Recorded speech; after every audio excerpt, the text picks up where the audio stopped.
Hey everyone, welcome to Otaku Talk. It's me, your boy, your host, OD, and today we'll be reviewing and analyzing the final chapter of Dr. Stone. Yes, folks, it's been a great run, but the series has come to an end. It's come to a climax. It is finito, finished, over, and I do not know how to feel about this. So I will process this grief alongside with you guys. This is a really interesting final chapter. I'm gonna get into all my thoughts into that, in the review and whatnot. But if this is your first time on this channel or you've been here before but haven't done so already, would greatly appreciate it if you could do me a solid like, share, subscribe. I've been covering this series, I want to say, for almost 2 years now, maybe a year and a half, I forget. But it's been quite the journey, and for it to come to its culmination is kind of jarring, if anything. It's kind of crazy. This is going to be the first series since me starting this YouTube channel that I started and finished. Obviously I didn't start at the very beginning of the series, but I did a lot of chapter reviews on this, so wow, it's kind of crazy how this has happened. Also, at the very end of the video, in the comment section, please leave me some comments about what new series I should pick up after this. I was thinking of going for Jujutsu Kaisen. I was thinking of going for what's it called, Black Clover. But honestly, I kind of want to keep the dynamic I've been doing the same, more or less, where I have One Piece, my favorite manga of all time, the GOAT. I definitely want to cover that. See, I was thinking of Jujutsu Kaisen. I was thinking about Black Clover. But honestly, I kind of want to keep my dynamic the same. Like, eventually my goal eventually is to cover so many series, but at this infancy of my page, I kind of want to keep it to a level where I'm not going to go crazy, where I'm not going to burn myself out. I think 3 is a sweet number. It's already kind of hectic and chaotic, and I have still yet to do some theory videos and concept videos and big video projects that I've been contemplating for years now. So I don't want to put too much on my plate for right now, but right now I kind of want to keep the template of One Piece is my favorite. I think it's the best manga of all time. It's the GOAT. So obviously I'm gonna keep doing that.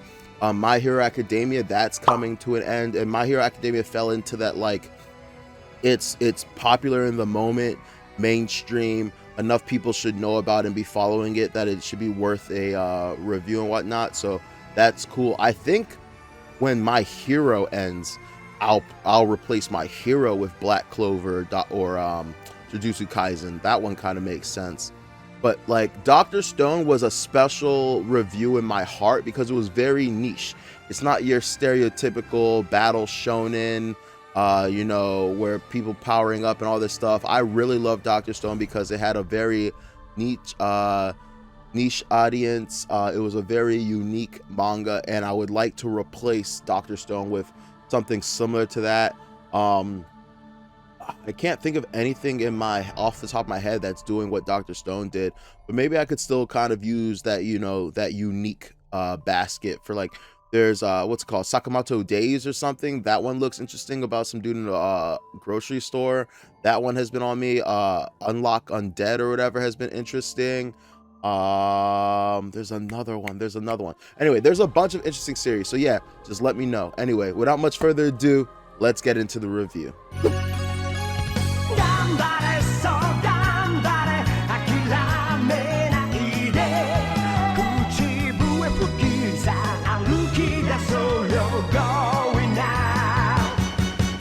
Dr. Stone, chapter 232, titled Dr. Stone. Final chapter. Not gonna lie to you guys, I was super hype and kind of got tricked because I saw those first several color pages and I was like, holy shit, is Boichi about to do the entire...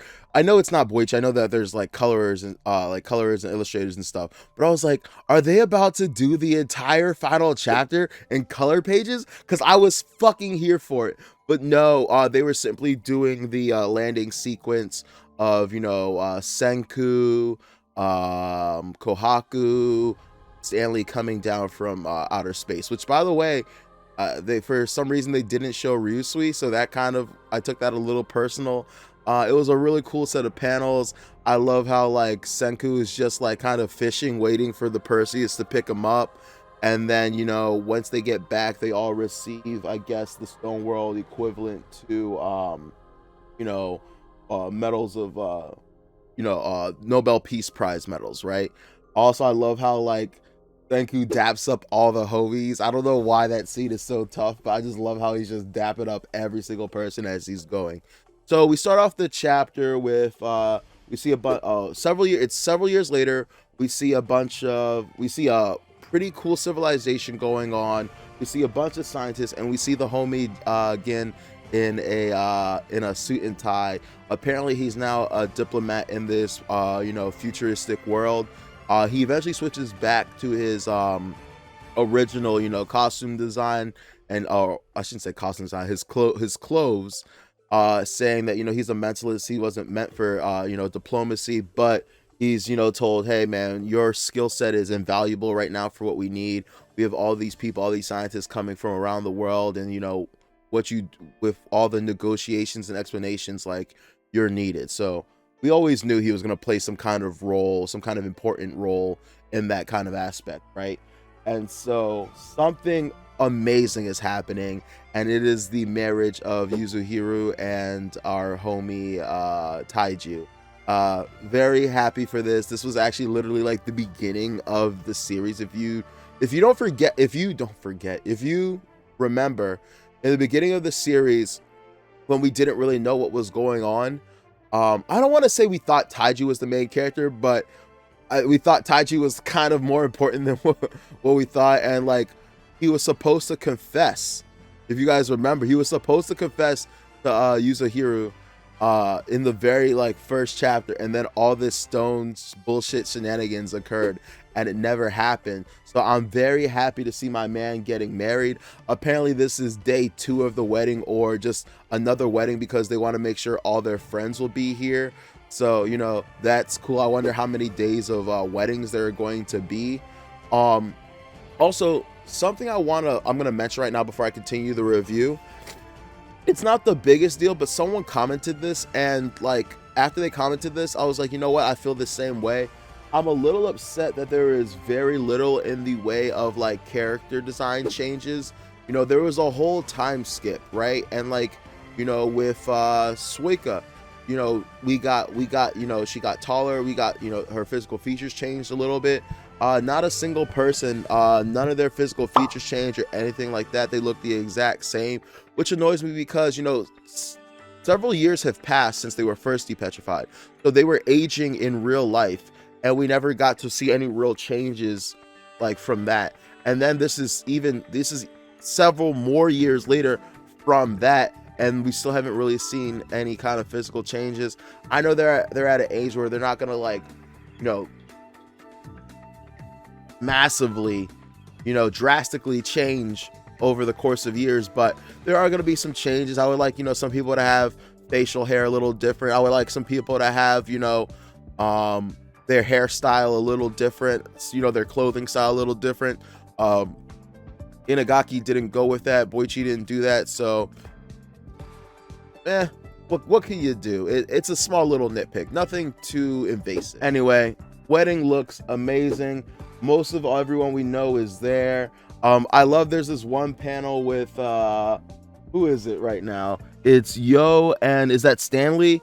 Yeah, there's a panel with Yo and Stanley, and it reminds me of if you ever watch Space Jams, I am just butchering the name of everything right now. Anyway, if you've ever watched Space Jam, there's that one scene where, who was it, Elmer Fudd and someone else are holding guns and shooting, and it goes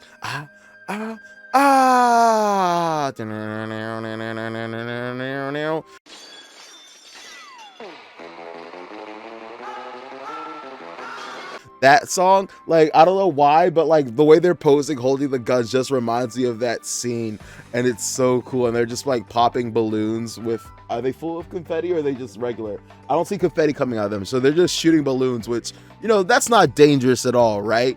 And then after that we have the homie, what was his name, Maz, Moz, however you pronounce that, the one from Petrification Island, and he is just, I was gonna say he's spitting game, but it doesn't look like he's spitting game. It looks like the game is coming to him. Like, he looks like he is a chick magnet. So that is dope. This man is going to be having a lot of fun after this wedding, if you know what I mean. So just so much fun, so much joy, and it's kind of like a celebration, like where we're celebrating the final chapter of this series, but we're also celebrating, you know, the characters and stuff like that, and it creates that kind of atmosphere, right? Weddings create a phenomenal atmosphere. So Kohaku asks her sister a very important question, and she uses, you know, the wedding as a great segue into this, and she basically asks her, like, so with this wedding going on, what's gonna happen with you and Chrome? And I was like, yes, this is a whole ship too. I really want to know about this. And it is the most unromantic, anticlimactic response. Even Luna is disappointed, because Luna comes in because, you know, she's still crushing on Senku, which, by the way, I'm gonna rip the band-aid off. Nothing comes of Senku and Luna. Really sad, really disappointing. Yeah, like nothing comes of them. And I mean, Senku never really expressed any interest in her, but I thought it was gonna be one of those situations where she kind of forced the issue a little bit so much that eventually Senku was like, you know what, all right, fine. But, you know, Senku has been busy, and you will find out what he's been busy with in just a moment. But back to, I segue a lot. Anyway, back to what I was saying. So she asked, when are you and Chrome gonna get together? And apparently Crow was like, he already asked her in the most lame fashion, but at the end of the day, you know, they're cute, they're adorable. They didn't take it that way. All that matters is at the end of the day that they're going to get married and that they love each other. And he's just like, literally, after this next really bad project, like, do you want to get married? And upon hearing that, of course, Kohaku and Luna are like, yeah, all right, whatever, fuck. That's such a lame way to do it. But, you know, Ruri seems happy, and, you know, I'm excited for them. Still disappointed that we didn't get to see something like tremendous from Chrome. I talked in the comments with some fans about this before. You know, the rocket idea was amazing, but I really wanted him to have his something unique. And it would have been cool if maybe he proposed the idea for the project that Senku is currently working on. But alas, oh well, yada yada yada.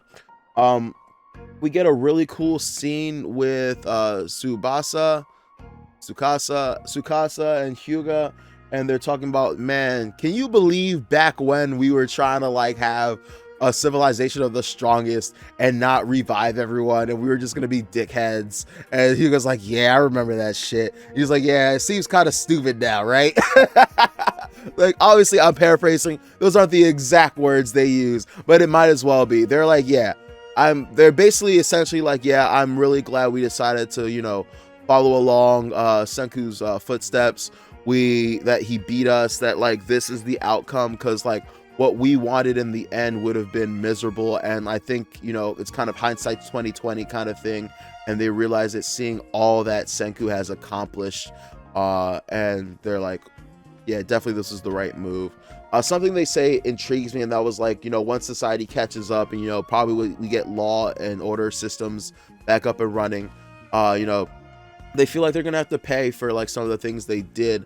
However, they allude to the fact that whatever Senku was working on might, you know, negate from that, right? So anyway, Taiju is going to go see Senku because apparently Senku has been working on a project.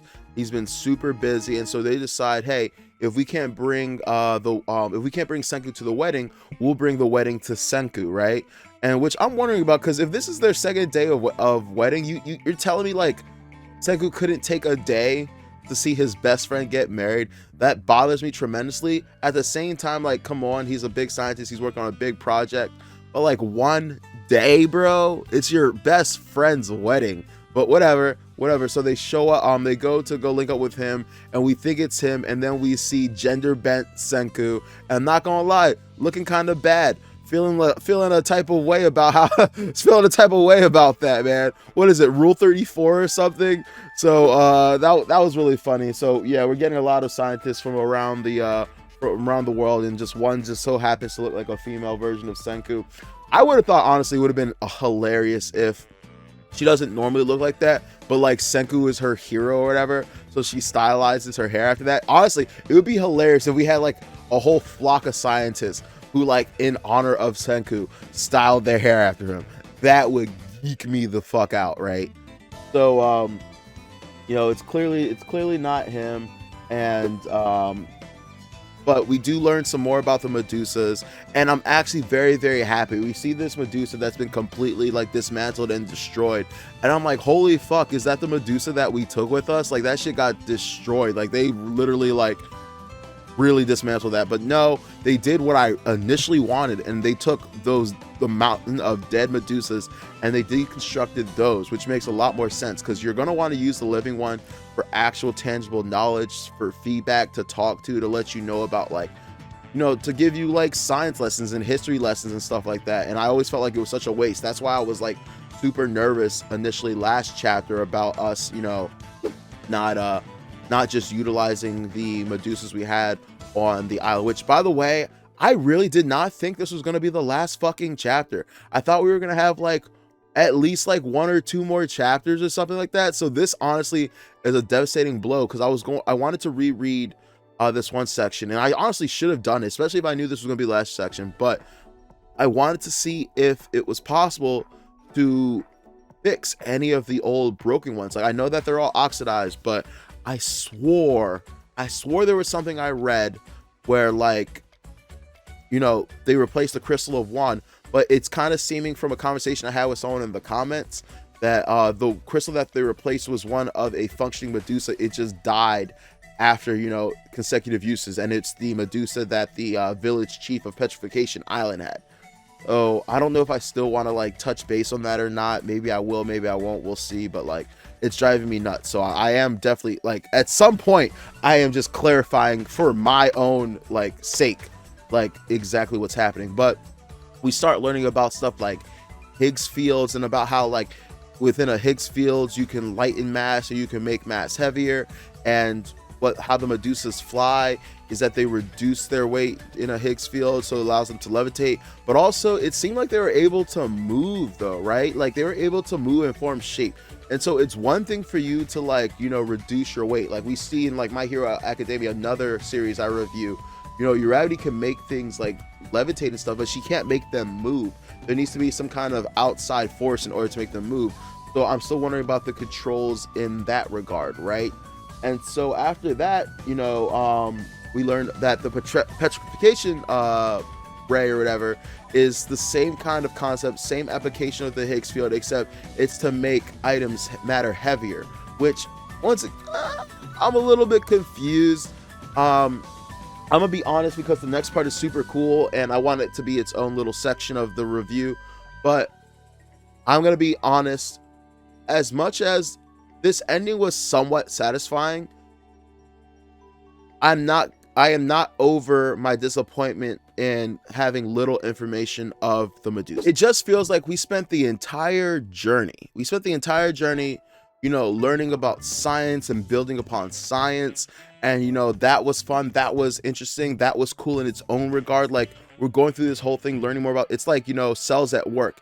You spend the entire, like, series just learning more and more about the human body, and that's intriguing and that's fascinating, and that's how it felt to read Dr. Stone. Like, it felt like not only was I enjoying, you know, this manga, but also I was like vicariously like learning. I was like I got to relate to the characters every time Senku explained stuff. It felt like when I was in class and stuff like that, and it helped me, like, you know, compound my knowledge that I already had and learn some more things. And then, like, I was super excited to find out about the petrification device, because I was like, man, I can't wait to see how this ties into actual science that we already have, and blah blah. And if it doesn't, how we expand from there. And then we finally get to, you know, the Medusas, and we finally find out, like, about them, and we find out the bare minimum. And we don't know anything about their history.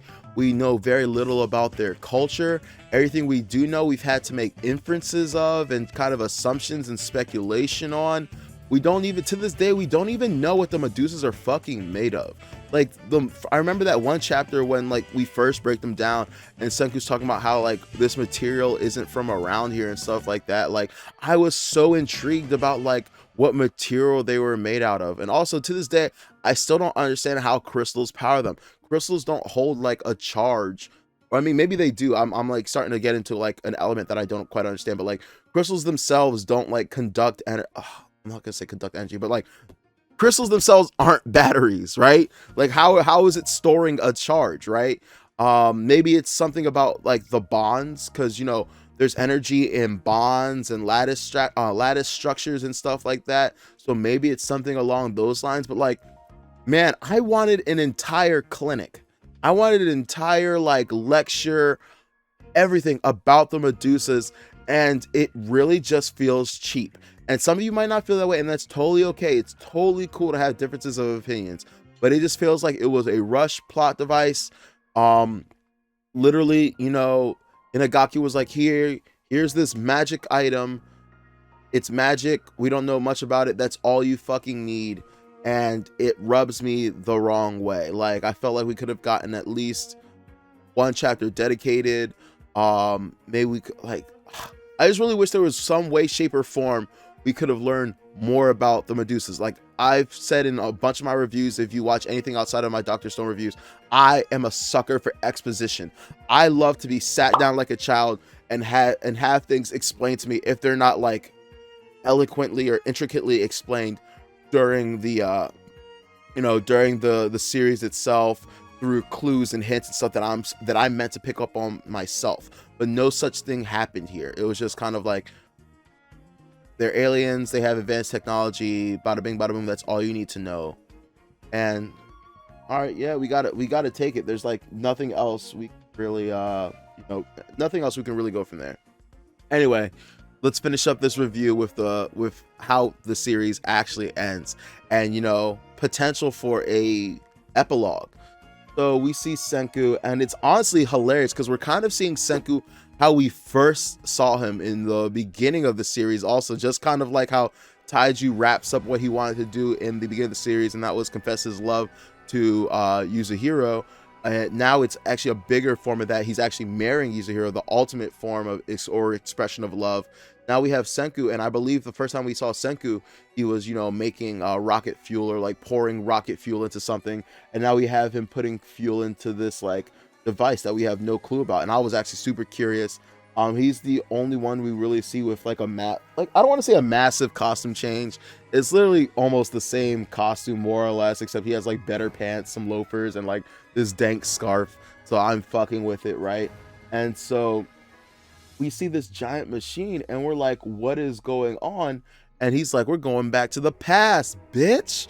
Which I don't know how I feel, because it kind of works to undo everything they've done, and it kind of feels like we should just proceed from this point onward to like reconstruct the planet. Like I did to my own disservice, I did say something about the fact that it's going to take forever, regardless of the spikes in technology now, to rebuild everything. And that's why originally I thought, you know, we were going to use a lot of anti-gravity tech, because that would make construction and building a lot simpler and stuff like that.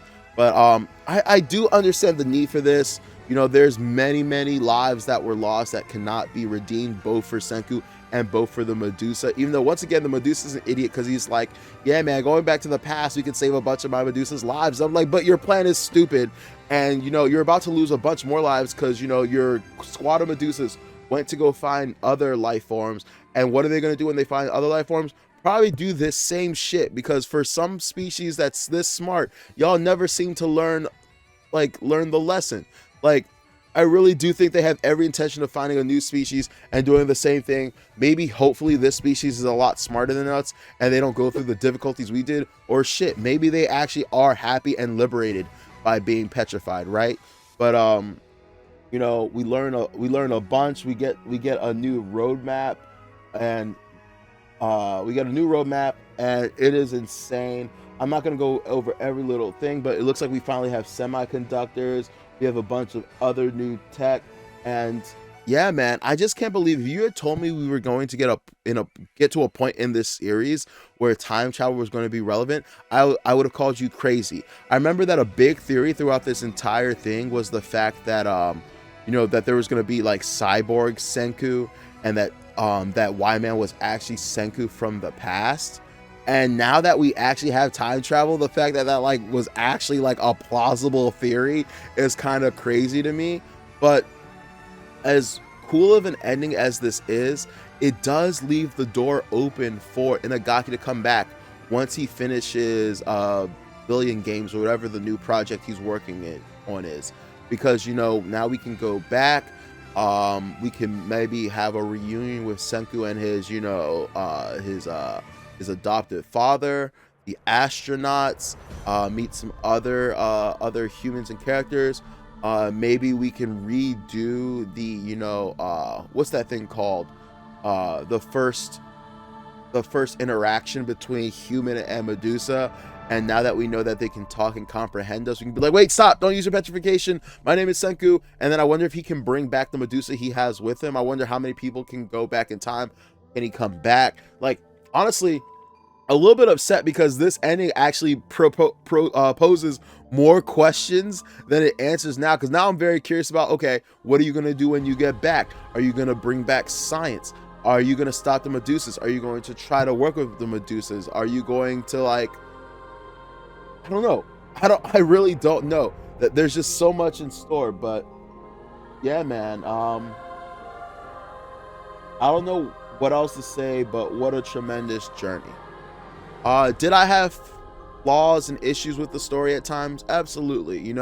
There's rarely a time ever in life where you're gonna be 100% satiated by something, but I enjoyed this series for what it was worth, especially more so in the beginning than the end. I'm just not a big fan of things being rushed. I'm not a big fan of things not being fleshed out and there being like plot contrivances, and it just kind of seeming like the author is just kind of like, all right, whatever, we need to get things done. I'm not going to explain this, like the reader's just going to have to fill in the blanks and yada yada. I'm not a big fan of that, but I love Dr. Stone. I think it's solidified itself in a very niche category of manga and anime. I'm definitely going to continue to watch the anime when the new seasons come out. I really hope that this series becomes bigger. Like, it's relatively known, but it's not a massive series, so it would be cool like that. And I also hope this series inspires other mangaka to go down this route and show that even though there's more than just battle shonen, you have your slice of life and stuff, but I have never ever read a series quite like this, and so I hope it inspires other mangaka to do something similar. And yeah, I mean, that's all I really have to work with. But yeah, guys, what do you think? What did you think about this series as a whole?